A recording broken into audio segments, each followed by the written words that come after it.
జీవితమంటే కల కాదు, అది కవులు రచించే కథ కాదు.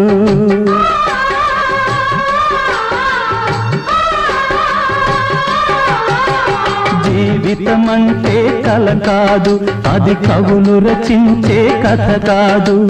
కనుమరుగైనది సిరి కాదు, అది మనదని తలచుట సరికాదు. కుడి ఎడమైతే పొరపాటు లేదను నానుడి సత్యం కాదు, ఇది అందరికి అర్థం కాదు. ఓ